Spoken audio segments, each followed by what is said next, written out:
section 3.2, we will introduce you to logarithmic functions. Before we state the definition of a logarithmic function, let's review some of the characteristics of an exponential function. Well, we discussed the exponential function of the form f of x is equal to b to the x.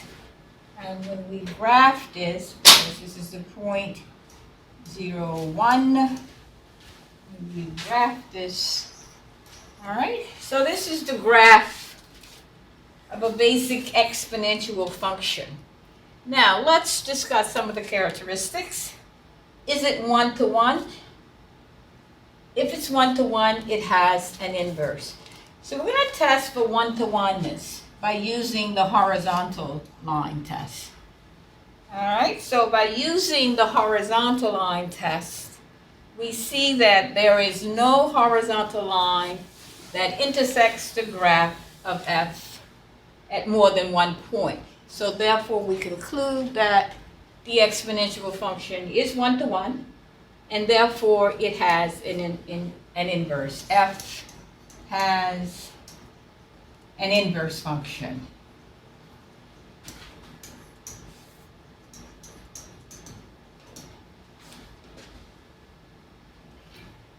And if it has an inverse, let's just call it for now the inverse of the function f.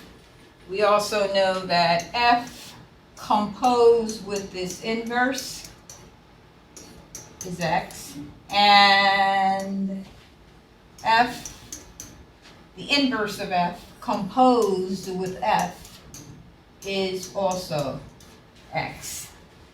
All right?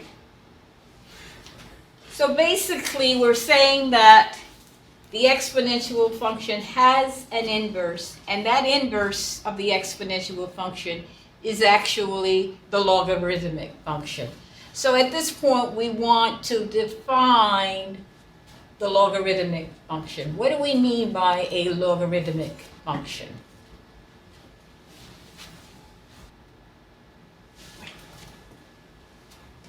Now let's define what we mean by a logarithmic function. So for x greater than 0 and b greater than 0, and we also want the base to not be 1. So we say that y is equal to the log of x to the base b is equivalent to b to the y is equal to x. So the function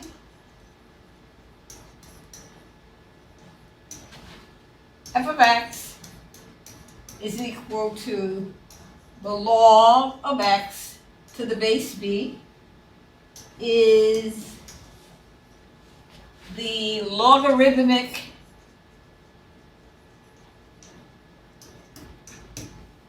function with base b. All right, this is what we mean by a logarithmic function.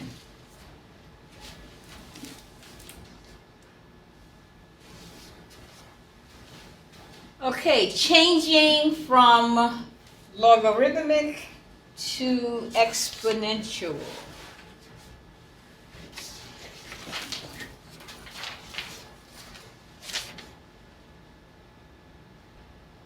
All right, so in this case, we're going to write each equation in its equivalent logarithmic form. So you're actually given the equation in exponential form. So we're really changing from exponential to logarithmic form. So here I should be saying change from exponential to logarithmic.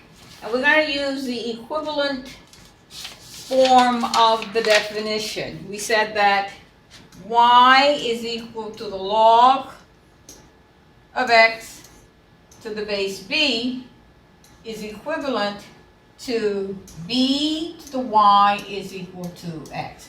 So we're going to use this equivalent statement to rewrite each equation in its equivalent logarithmic form.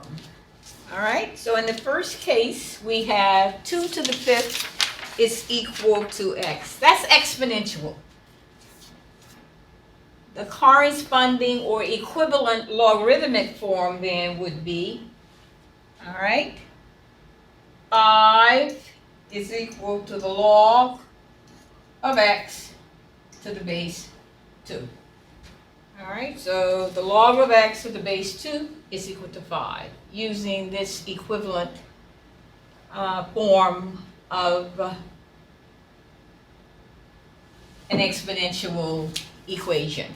All right, let's take the next case. B cubed is equal to 27.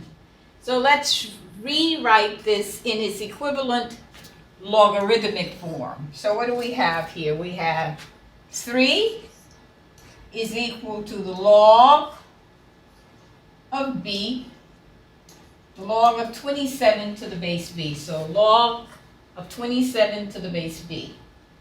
All right? In the next case, the exponential equation is given as e to the y is equal to 33.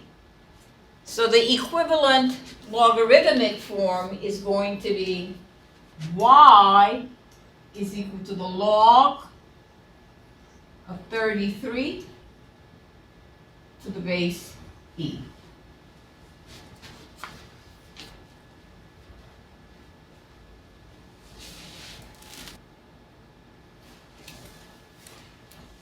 In the next example, now that we know what logarithmic functions are, let's now evaluate this logarithmic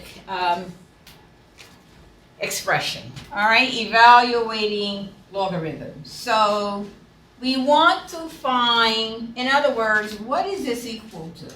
All right, what is that equal to? But let's begin. Let's call it y. The log of 100 to the base 10 is y. So in order to evaluate this logarithmic equation, let's rewrite it in its equivalent exponential form, just as we did in the previous example. So this would become 10 to the y is equal to 100. So we are to find y. All right, obviously if y is 2, all right, so 10 squared is 2. All right, we're also using the fact that if b to the m, if I have the same base, all right, b to the m is equal to b to the nth. If this is the case, then we can conclude that the exponents must be equal. M is equal to n.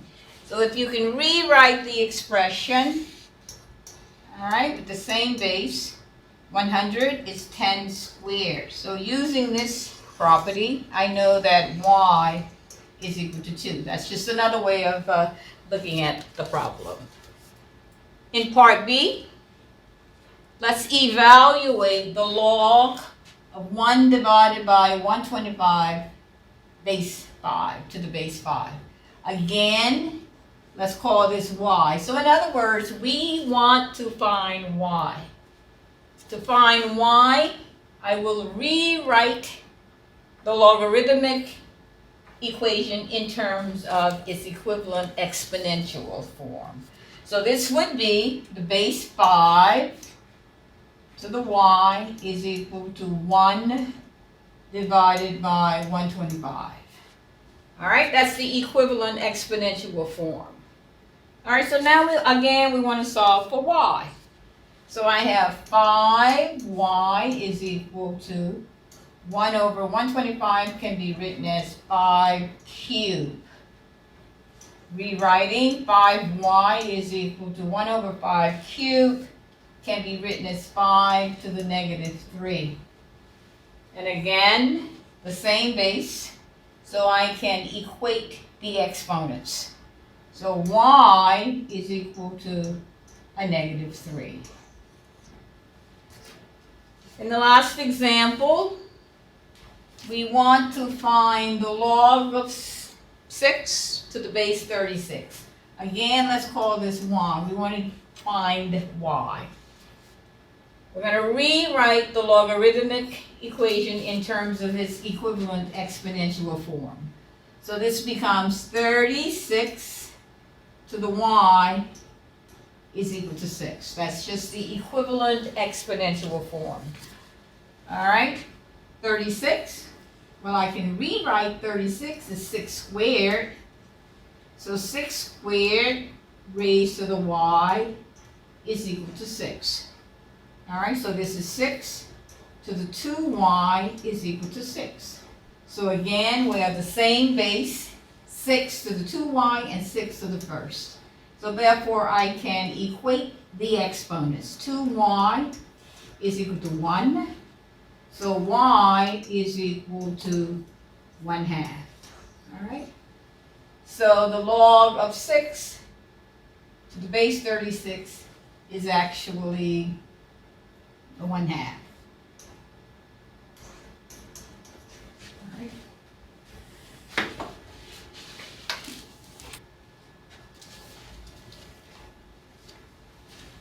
All right, let's continue to evaluate logarithmic expressions. The log of 9 to the base 9. Well, before we do this, let's recall the basic logarithmic properties. There were 2. All right, in your reading, you saw that the log of b to the base b is equal to 1. Why is that? Well, if we rewrite this in its equivalent exponential form, we get what? Because b to the first is equal to b. Property 2 to b. Property 2. The log of 1 to the base b is equal to what? Is equal to 0. Because if I rewrite the logarithmic expression in terms of its equivalent exponential form, we get what? We get b to the 0 is equal to 1. So now we're ready to evaluate each of these. The log of 9 to the base 9. So the log of 9 to the base 9, we're going to use property 1, so this is actually 1. All right, why is that? Because 9 to the first power is equal to 9. In the second example, we have the log of 1 to the base 8 is going to be what? It's going to be 0 because 8 to the 0 is equal to 1.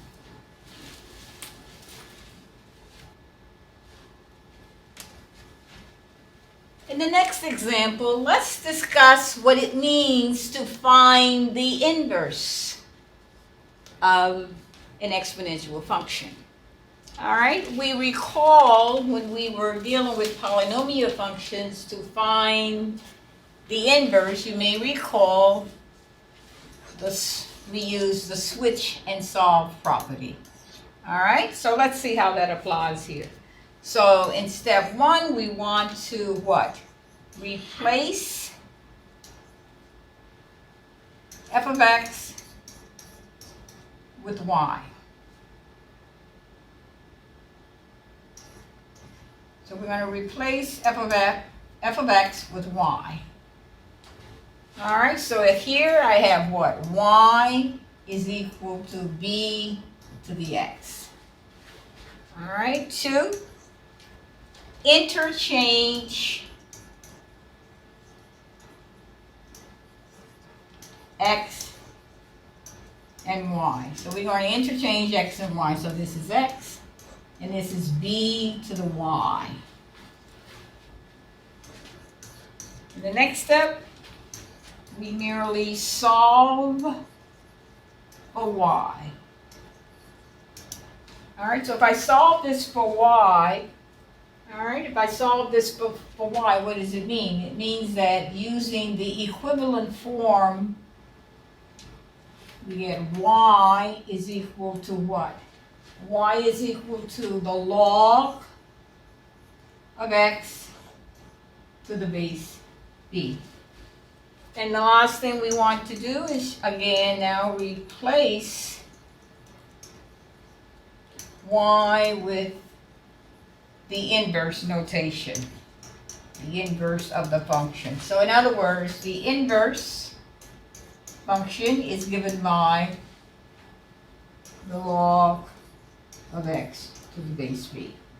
All right, so, and we clearly see that given the function f, its inverse is the logarithmic function.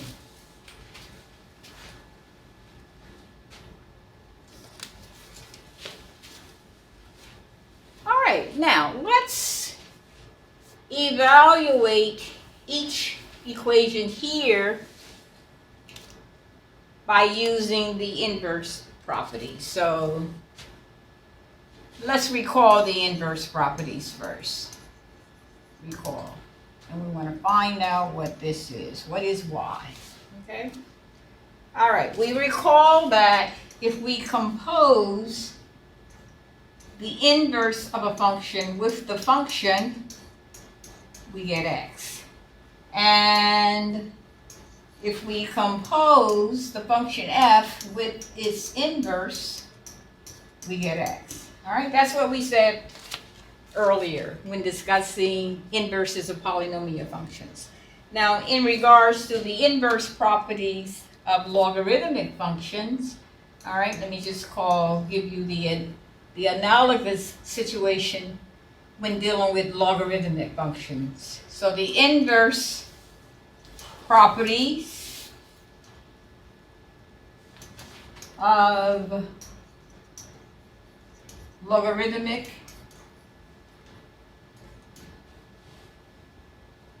of logarithms. All right, it's the inverse properties of logarithms. All right, the first one, as you may recall from your reading, that the log of b to the x to the base b is equal to x. In other words, the logarithm with base b of b raised to a power is equal to that power. All right? So that's the first inverse property of logarithms. All right? The second property states that b raised to the log of x to the base b is going to be what? Is going to be x.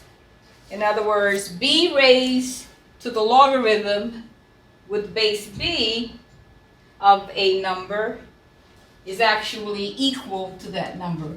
So these are the analogous inverse properties of logarithms. So let's use these to evaluate the situation here. So the log of 7 raised to the 8th power to the base 7 is actually going to be, so the log of 7 raised to the 8th power to the base 7 is going to be 8. All right? That's the first inverse property of logarithms. All right, let's evaluate 3 raised to the log of 17 to the base 3. All right, using the inverse property, the second inverse property, we see that this is going to be 17.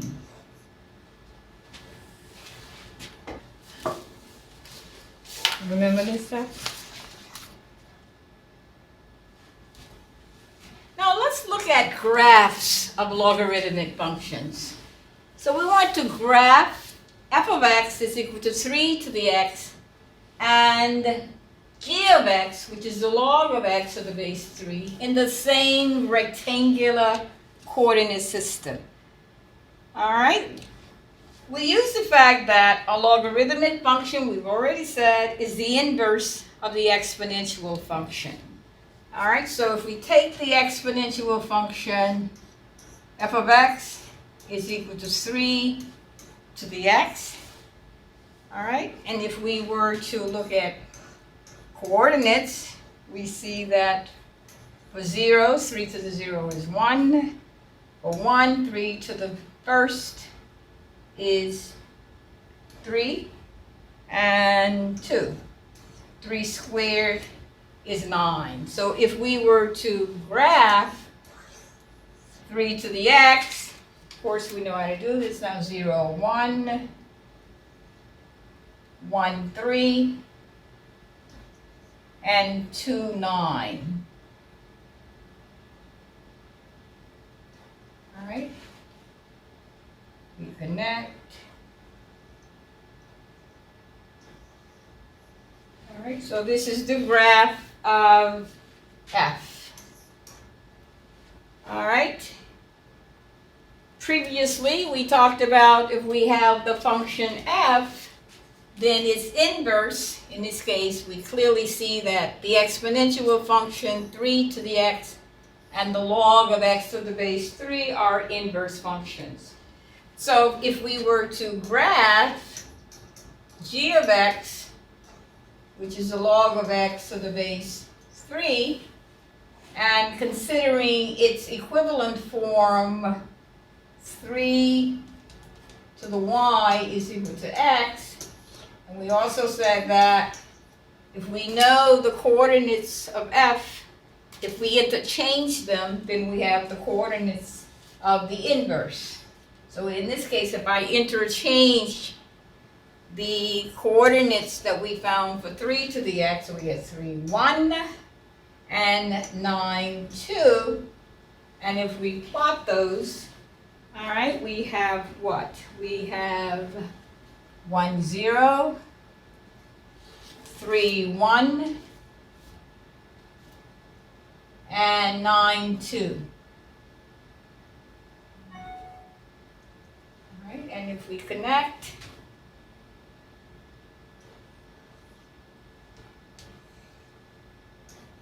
all right, so this is the graph of g. All right, there's a relationship between the graph of a function and its inverse. So by interchanging x and y, we also note that if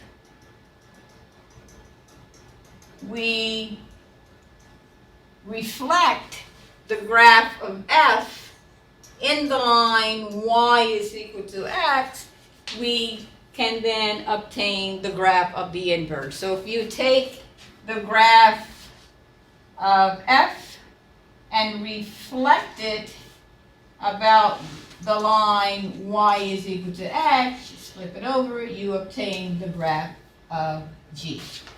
All right, so the graph of the inverse can be obtained by reflecting the graph of the function in the line y is equal to x.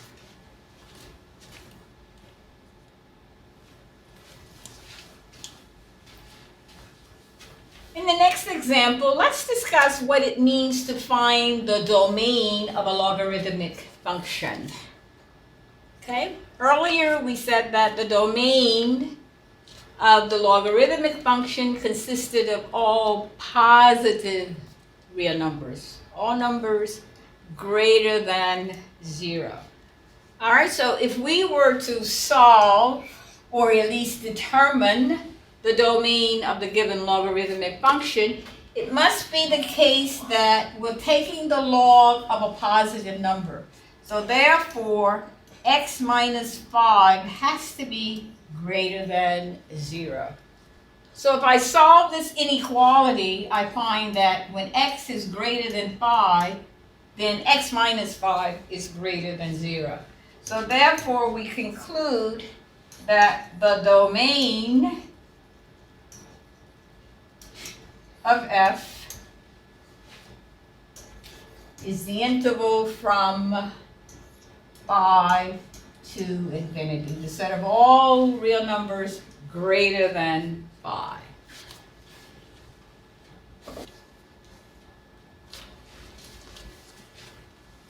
Okay, let's now define what we mean by the natural logarithm. What do we mean by natural logarithms? All right? So basically what we're saying here is that the logarithmic function with base e, all right, is actually called the natural logarithmic function. All right?